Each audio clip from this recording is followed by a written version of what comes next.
Conservative MP Bim Afolomi, thank you for agreeing to chat to us today. You went to Eton. I did, yeah.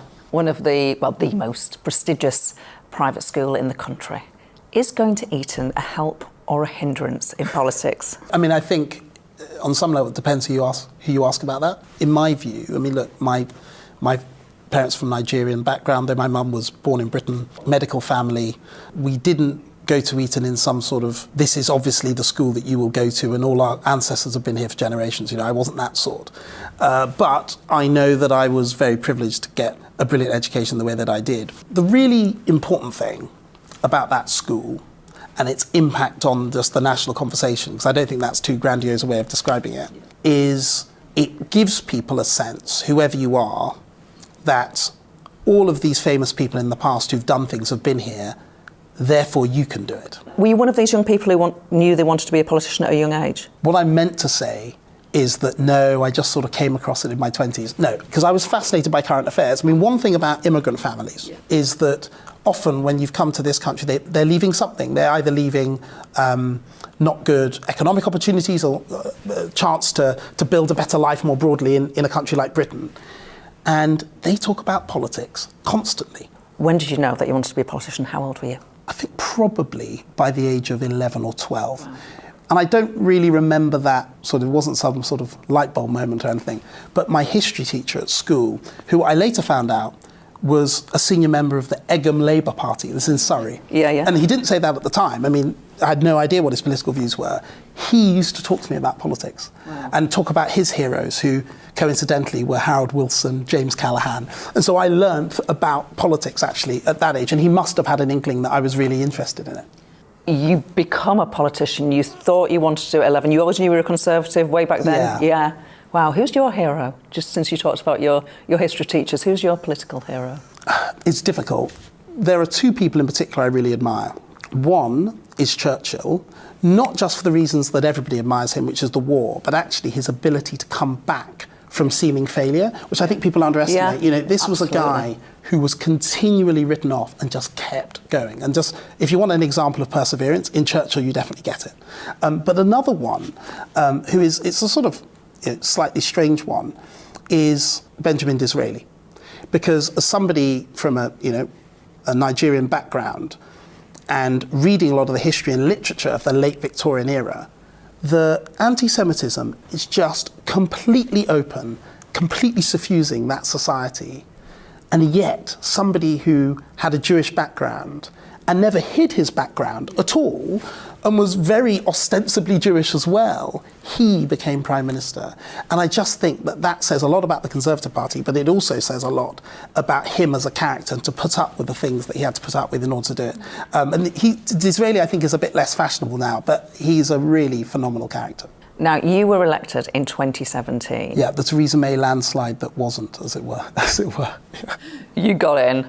But yeah, there were some glum faces on your bench at that time. You're 31 years old. Is it too young? I don't think it's necessarily too young, but I think a lot of other people think it's too young. So when you come in, there are lots of people that will say, oh, well, young Bim, how are you? We'll when you're a bit older, we'll teach you to do this. And I do think that, and they're not trying to be rude or condescending, it's just because you are so young, you can often get held back or the sense that, oh, well, you're going to be here for ages, so opportunities might go to someone else because of that sense. But at the same time, what I have found is, because I was young, but I also was married, and I think we had two children by then. The lines on my eyes must have shown that I was slightly older than a typical 31-year-old. And the fact that you have been in politics from such a young age will give you an insight into the difficulties that your party faces with younger voters. You have written about these difficulties. You wrote a piece a couple of months ago citing research showing that just 21% of today's 25 to 40-year-olds would vote for the Conservatives today. You are one of this group. Why do you think that only 1 in 5 25 to 40-year-olds would vote for the Conservative Party? Basically, I think it's because of economic opportunity. And, I was very lucky because when I left university, I left just before the financial crisis. So when I left university, opportunities seemed limitless for people of my generation. And indeed, I didn't go straight into politics. I worked in the city for the best part of 10 years before coming into Parliament. There was a sense that everything was getting better. There were going to be more jobs, more opportunities. You're going to earn more money.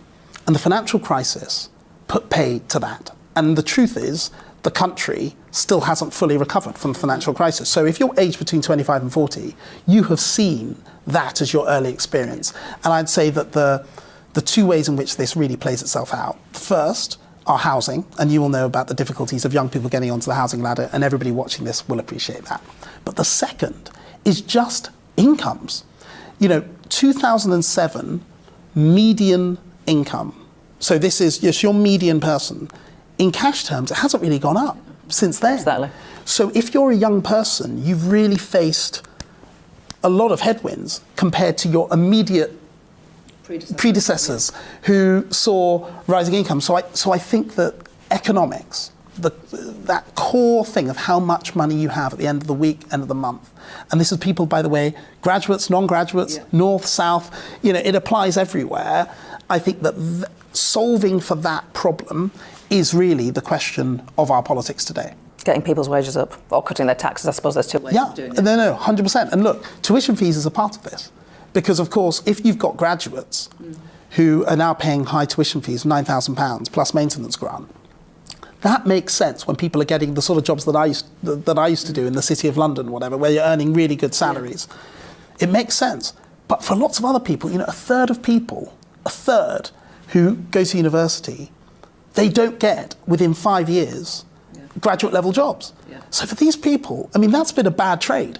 And I think we need to, and apprenticeships, everybody knows we need to increase, but I think we need to defund some of those courses that are giving bad outcomes to young people and putting that money into further education. Give me some examples.